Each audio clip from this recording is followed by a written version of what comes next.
Hey y'all, it's Alice here. I am going to do a reading. I am so excited to be with you. I need to light some incense for us and try to clear the energy a little bit.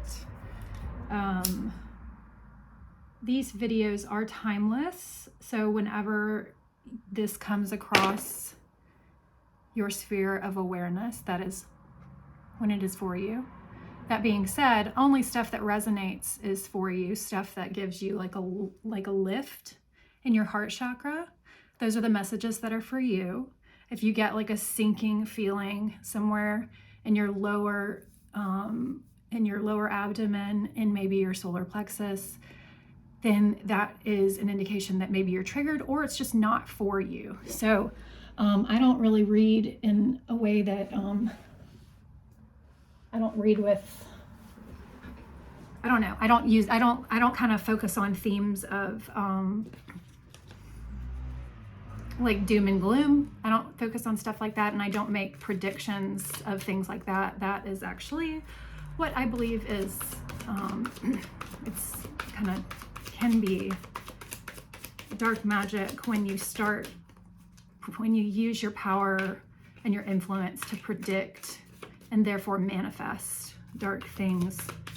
It can be very dangerous. So pick your readers carefully, not because they have power over you, but because how you relate to them has power over you.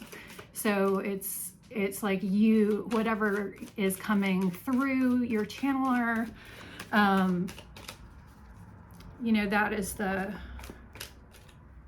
it's about your reaction.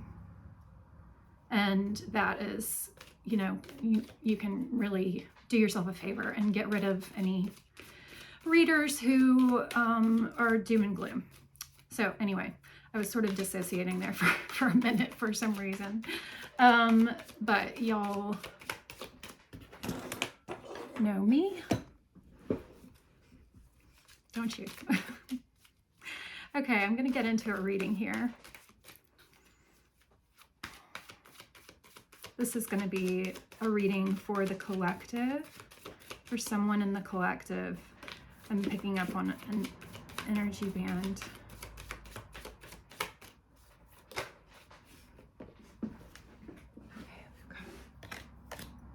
Okay. First popped out was Three of Cups, followed by the Moon. The Three of Cups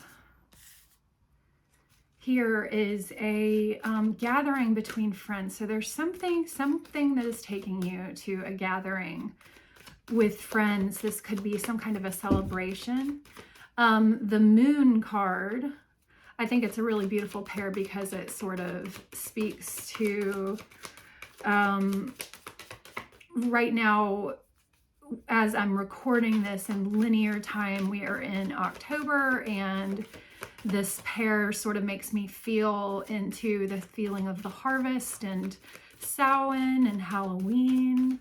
The Moon with these three women who are sharing in a glass of wine in the vineyard where the grapes are growing. It's just all very it's all very Halloween-esque, isn't it? That's what it's giving me anyway. So you might feel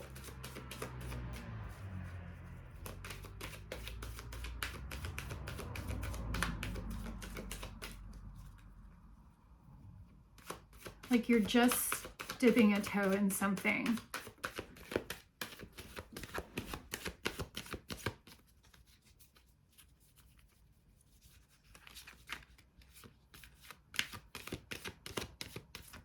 I'm seeing you as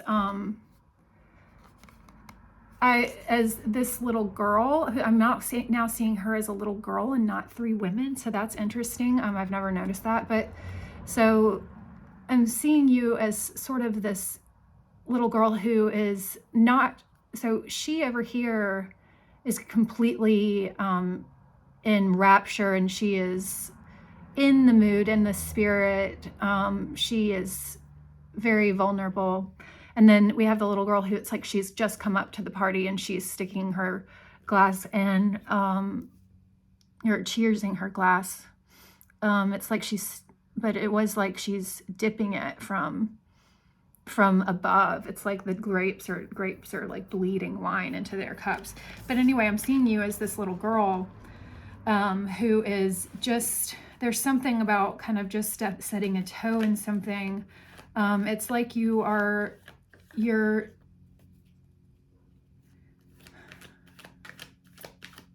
it's like you're looking through,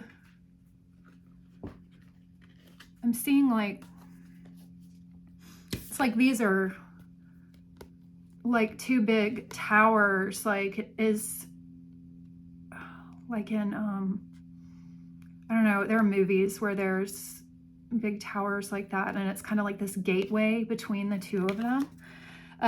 It's like you are hovering sort of in the distance of, it's like you see the goal in sight. The goal is in sight. Yeah. The Fool. Yeah, this is like the goal is in sight, as if you're like kind of seeing these two towers down this big mountain, and or like this field is opening up, sort of like you're Dorothy in the field of poppies, and it's like after the poppies scene and it goes to green, and it's just like, okay, onward, here we go. There's nothing really in the way, like there aren't any obstacles, but it's like you still have to like walk that distance to get to the Emerald City, even though it doesn't, you know, that you can tell there's not really going to actually be any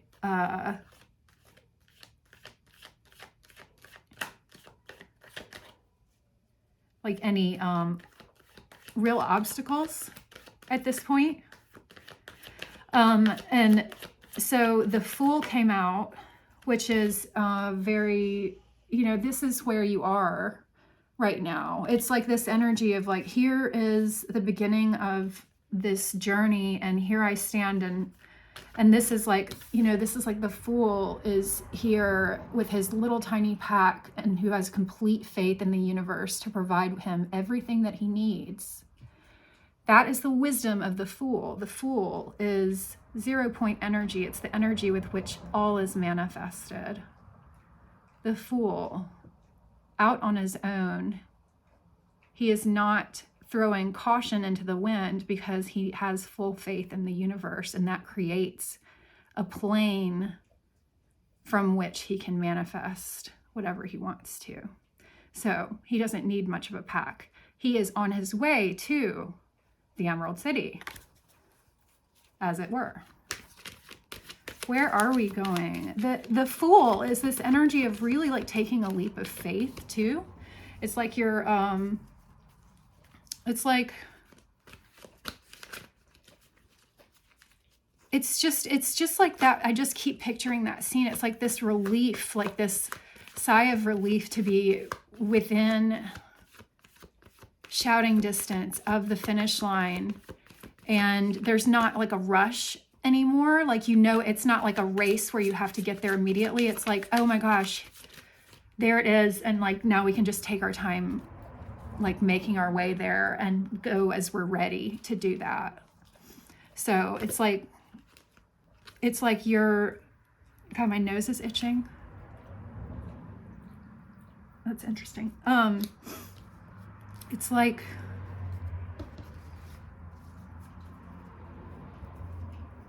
yeah, like,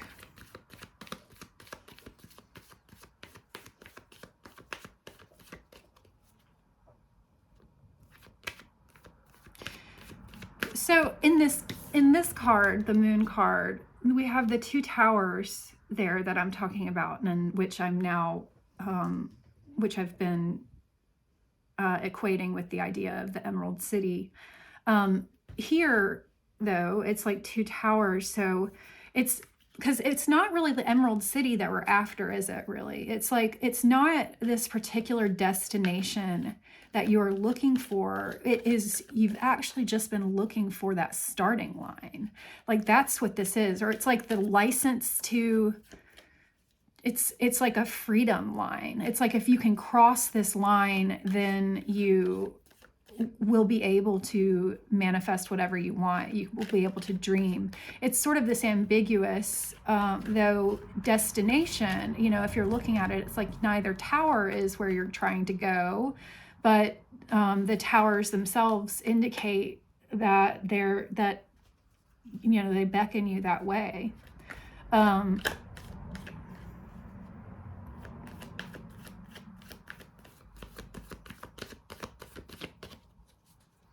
So it's like you are in sight of, I'm not going to say the rest of our lives, which is, because, and the only reason I said it out loud just now is because I just want to point out we need to stop saying things like that, because all we're doing is manifesting ours and each other's deaths. So, which is not necessary. Dying. Yeah, it's not a necessary thing. Anyway.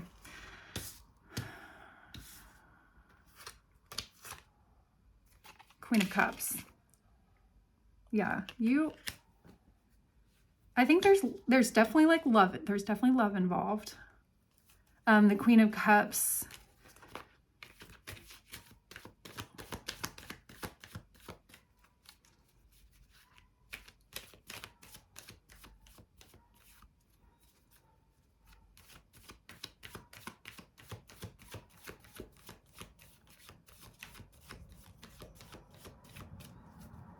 The Queen of Cups is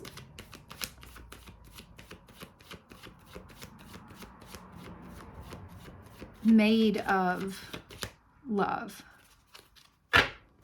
The Queen of Cups is sensuality, sensitivity, empathy. She is exquisite. She is very deep as well. So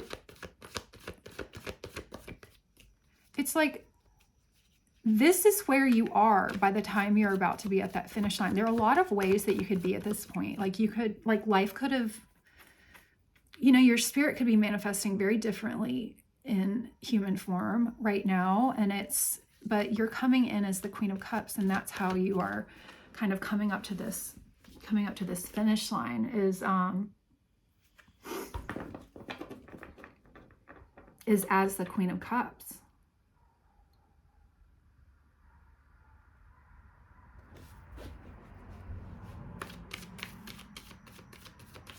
And see what's on the other side. It's not a finish line. That's the way I keep, it's like a threshold. That's a better word for it. Hold on just a second.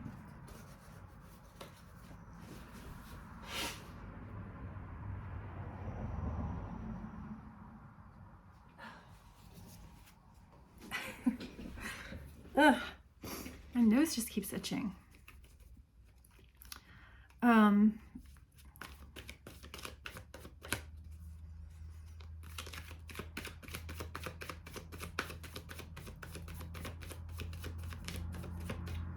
Yeah, so it's a threshold that you're coming up to. It's like you've really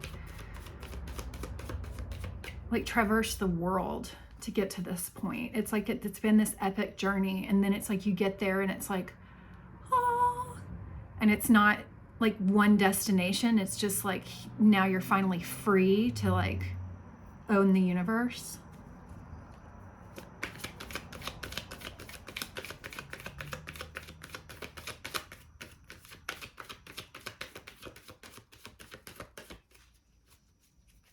The Queen of Cups is very passionate.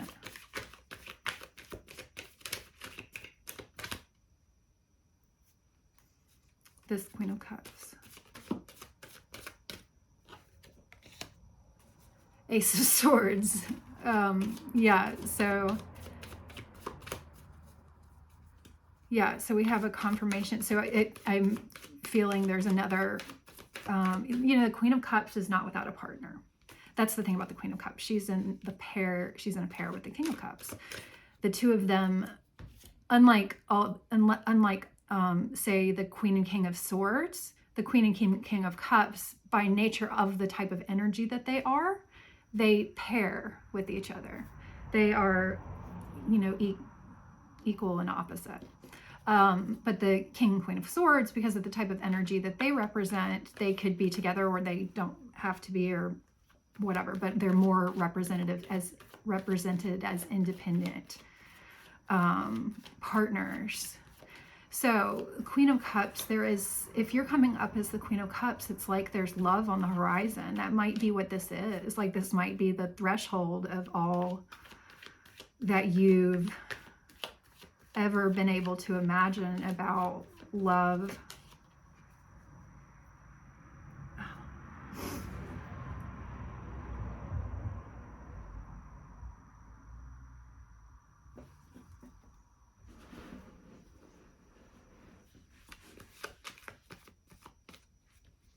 Ace of Swords, that was just giving me there's a masculine energy here too.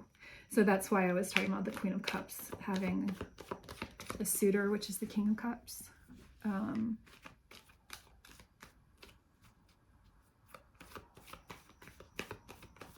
The Ace of Swords is a confirmation from our masculine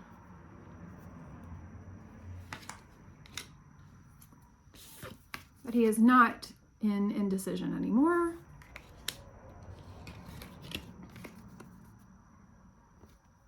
This is in the reverse. This is the Sun. This is the Child. This is the happiest card in the deck.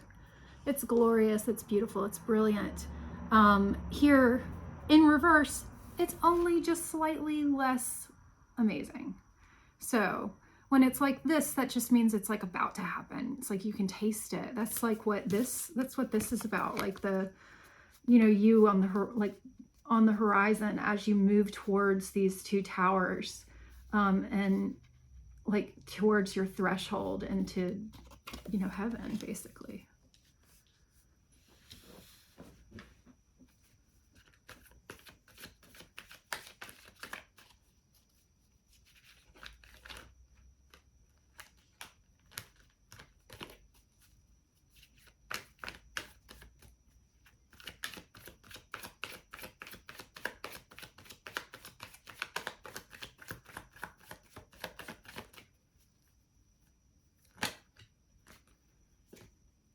Four of Cups, Seven of Cups,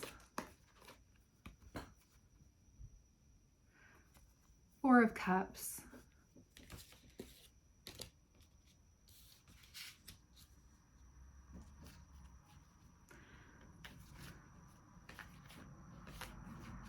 this might be like, you could be in, it could be like making you freeze, like the point where you are on this journey and you see the line, you see the threshold, you see the promised land, and it's almost like you're so attached to the 3D that you don't want to, it's like this learned helplessness kind of thing.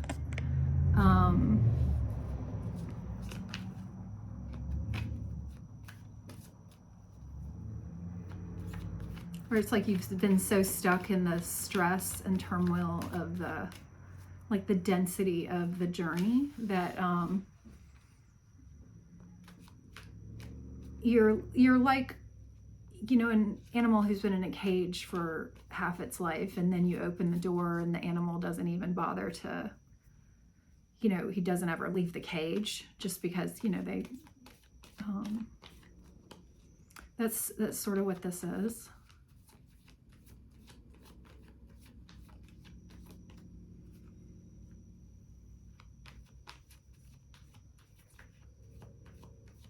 You might feel like that animal. who's been in a cage your whole life, and somebody might be opening a doorway for you. And you know who the person is who's opening it? It's you. You're the one who is opening this doorway. You're the one who has done this journey. You are who you have to thank. Now it's so close you can taste it, but you're like that caged animal who just can't even fathom an existence outside of the cage.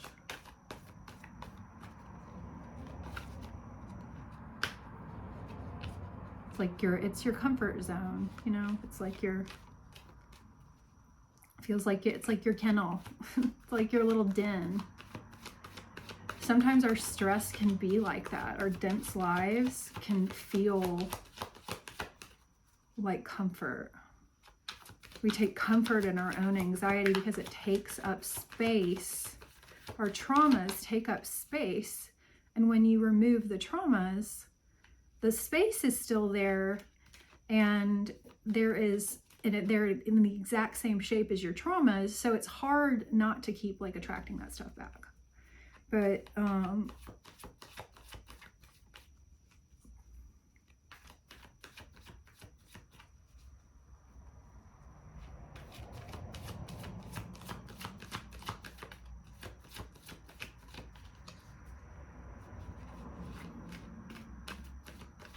it's like, how do you make space for space? How do you make space for a wedding? How do you make space for the end of the journey, the celebration, the peacefulness of safety, the safety that comes with where you are? How can you embrace that?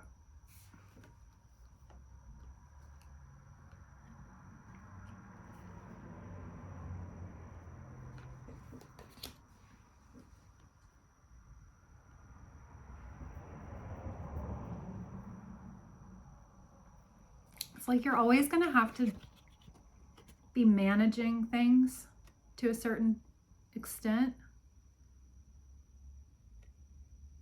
But like, I don't like that word, so let me take that back. It's like, I mean, to me, it's more of like this artful dodging of like the things that life is going to throw at you. Like the, you know, you can get to a homeostatic place, state when it comes to your karma, but then there's still going to be things, just because the nature of your simulation is that it's not going to stop going, and you're going to be thrown other scenarios and other information, and you could like, you know, you have to be able to navigate what life brings you, because we're not trying to ascend out of this life. We are trying to ascend in this life, in these bodies. That's what we're doing here.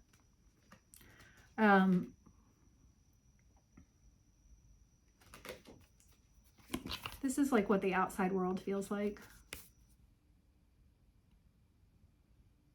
It's like everything is chaos.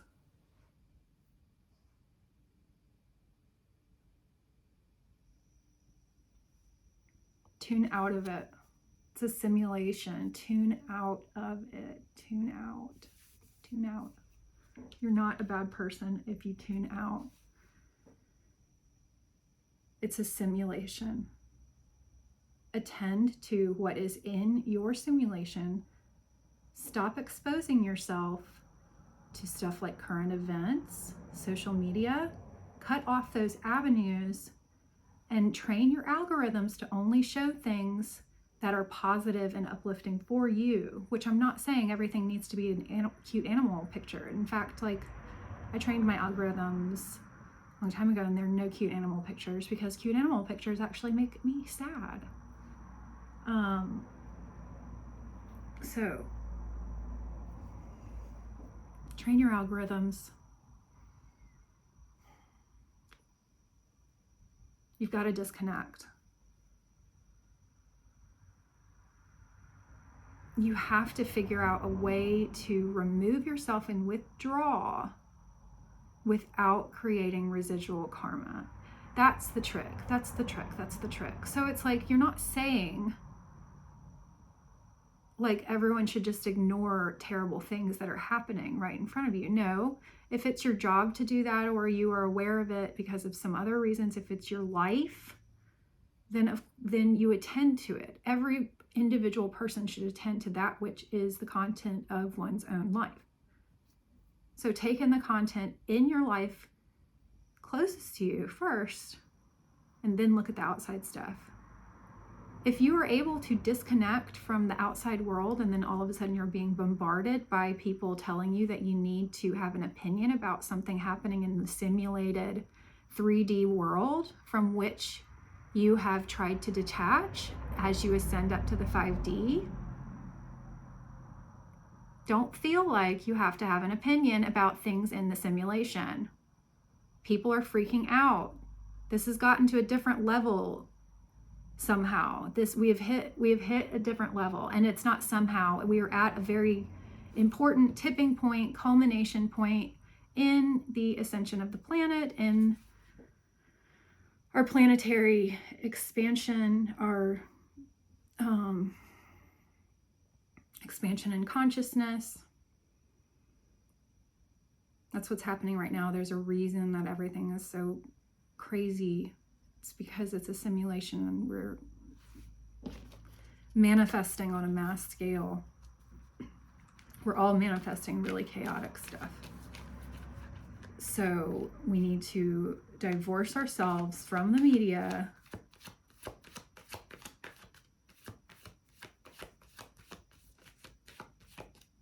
because there is no basis in the media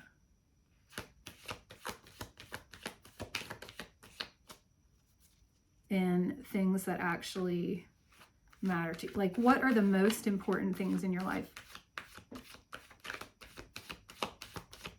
The media does not care about those things. Figure out what your priorities are and attend to those. Stop feeling like you have to have an opinion on every single fucking thing that happens in the world. And I'm not saying be cold-hearted. I'm just saying if you're at the point where you are living in a world where you know that everything is a simulation and you've otherwise disconnected, but suddenly people are trying to pull you back in when this otherwise doesn't affect your immediate life around you, just, I don't know. Outside world. That's what it is. But this is what happens when you ascend. It's like you become like where it's like the peace is up here and chaos is down here. You're ascending and you're beginning to embody the peace, and all the chaos is becoming solidified down here as an other apart from you. So your peace, and then there's chaos.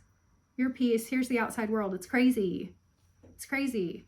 And as above, so below, you are the same as the universe. That's why everything is so crazy. It's because it reflects what's happening in your consciousness.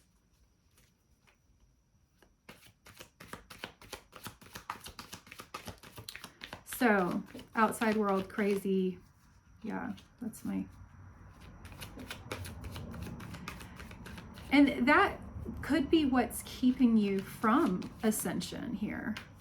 Because that's really what we're talking about with this threshold. We're talking about an ascension in consciousness. an interdimensional ascension, an energetic ascension, energetic expansion.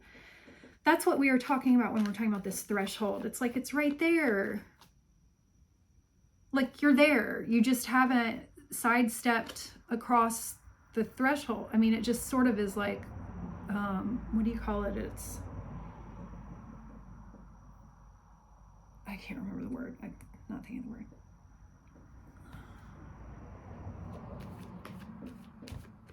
But it's like this, you're getting stuck in this Four of Cups where it's like you have this learned helplessness of this caged animal who hasn't come out of the cage, who is like free, but does not want to leave the cage. And it's understandable because it's comfortable.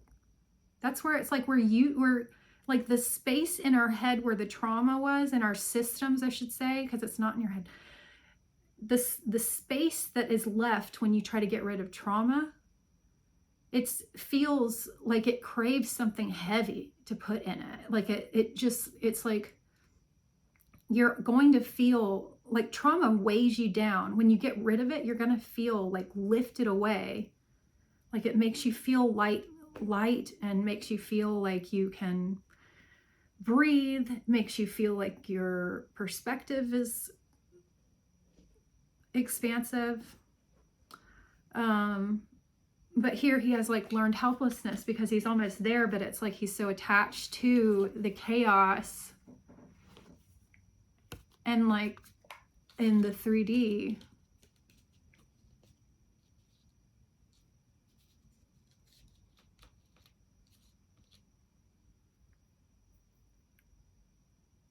And like wanting things to work out in this very particular way and feeling like we're supposed to manufacture something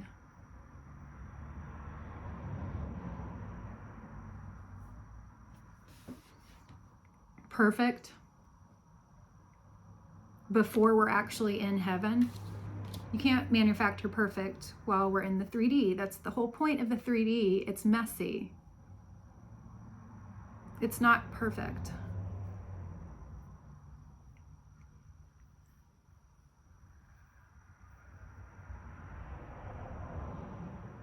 But you have to question, are you too attached to this messiness? Are you attached to your cage? We have to be able to, like, in order to be able to ascend in this body, you have to love the earth. If you are high vibrational and you are the type of person who still, craves to be in relationship, craves being in community, craves being of the land, craves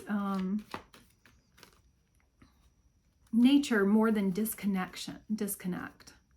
There's a different type of there are some spiritualists who just try to disconnect from everything altogether in order to ascend and leave your body, including relationships, everything.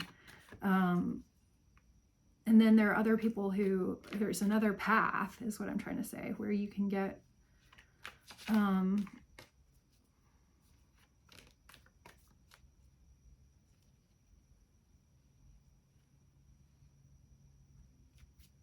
where you can immerse yourself with the energy of the planet and ascend with her.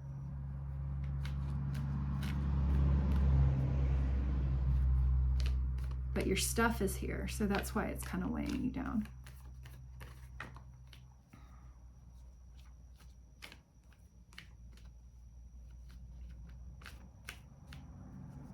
It's moving forward, though. This is moving. Okay, I'll talk to y'all later.